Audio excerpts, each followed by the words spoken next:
Students, today we are going to understand some of the previous year questions from this topic, that is sex determination. Before we go into the questions, let us have a quick recap of the topic itself. So first and foremost, what determines an organism as male or female? The same concept is called as sex determination, isn't it? So that is determined by the presence of certain chromosomes in them, which are different in humans and Drosophila and insects and so on. So what are they and how are they different? First and foremost, if you look at all the chromosomes inside the nucleus, you will see it in the form of a jumbled mass. And this, if arranged in this format, you will get a lot of chromosomes which are called as autosomes, which has nothing to do with whether you're a male or a female.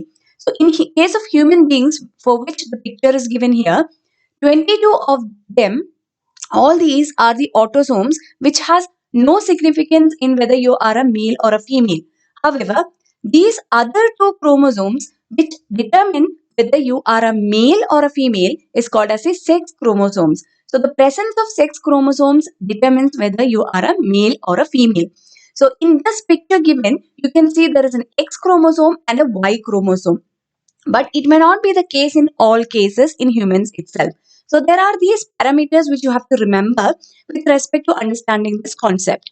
First thing is that in case of humans and Drosophila, all females have X and X chromosome. So instead of this Y, one more X will be there if the human is female.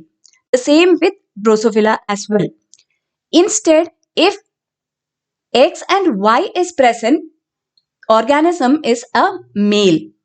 The same thing in case of human and Drosophila. But in case of insects, example grasshopper, which is given in the textbook. Grasshopper, questions can come from this grasshopper. In case of female, there are two X chromosomes like this, but in male, only one X chromosome. There is no Y. Y is absent. All right. So there are particular names given for all these type of sex chromosome from where you determine the sex. Okay. So in this case, which is the heterogamous one? What is meant by heterogamous one? First of all, so this female can produce this gamete and this gamete. Male can produce this gamete and this gamete. Therefore, in case of males, there are two different types of gametes being produced. Such a condition is called as heterogamety. Heterogamety. So, in case of human and Drosophila, heterogamety is found in males. What about insects? In insects, the gametes being produced by female is X and X.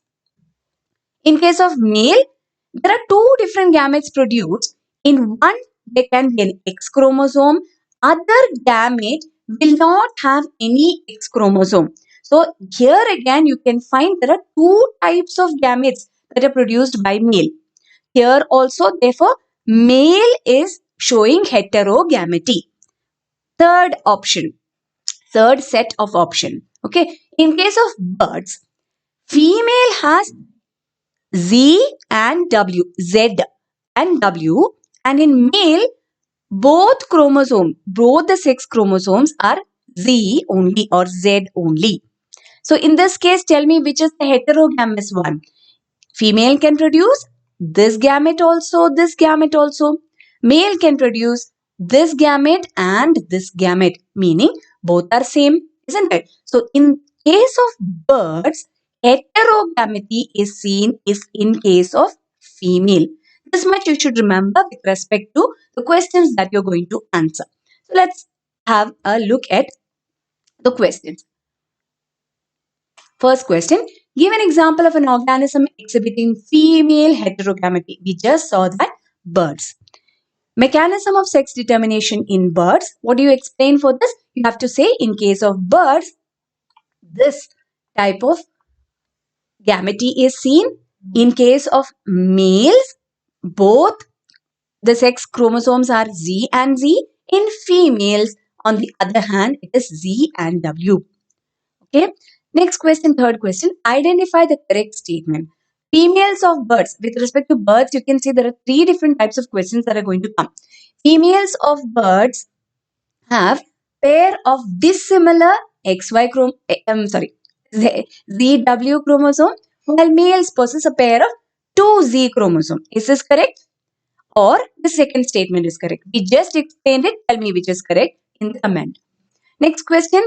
Identify and write the correct statement. In grasshopper, we saw grasshopper's example with respect to insects. Remember that. In grasshopper males, two sex chromosomes are X and Y. Is that correct? Or in grasshopper males, there exists exotype of sex determination. Is this correct? You have to answer it from my explanation already given. Third question. In case of Drosophila, male has one X and one Y. Drosophila male has two X chromosome. Again, already explained. Please answer it in the comment. Last question. Give an example of an organism that exhibits haplo-diploidy sex determination system. Or this question can be also asked in this format, which is more interesting. So let's understand this. What is the question? They are asking about haplo-diploidy. I have not yet explained it, so I'm going to explain it right now. This is seen in honeybee. Honeybee. In case of honeybee, this is a chromosome setup, or we call it as a genome. But so how many are there? 16 chromosomes are there. All the 16 have pairs. If that is the condition in honeybee, that honeybee is a female. If only one of them are there, that is, this chromosome is absent, this is absent, only from all this 1 to 16, only one chromosome will be there. The pair will be absent. That means half the number of chromosomes are present, and we call that condition to be haploidy. In honeybee, if haploid condition is seen, then the honeybee is a male or a drone. We call it as a drone. Okay. Now, why is this happening? That is our question, isn't it? How is it that females have 32 chromosomes or 16 pairs of chromosomes and male has only one pair, that is 16 chromosomes? How is that possible? So the explanation also, please listen. If an egg produced by female, of course, is fertilized by a sperm, that means egg has already 16 chromosomes. Egg is the gamete. Remember this. This 16 set that you saw, or 32 chromosomes that you saw, is of the cell. Right? This cell would undergo meiosis. We know that the 32 chromosome number will become 16, and then you have an egg with 16 chromosomes, sperm also with 16 chromosomes.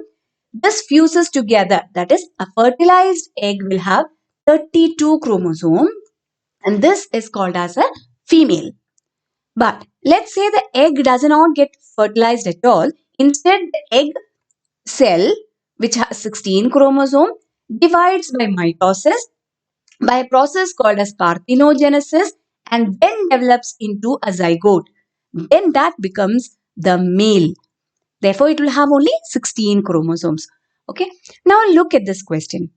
A drone bee has no father and cannot have sons, but have a grandfather and may have grandsons. Explain. How do we explain this? You have to say that a drone bee is a haploid organism with only 16 chromosomes. It has developed itself from the egg itself.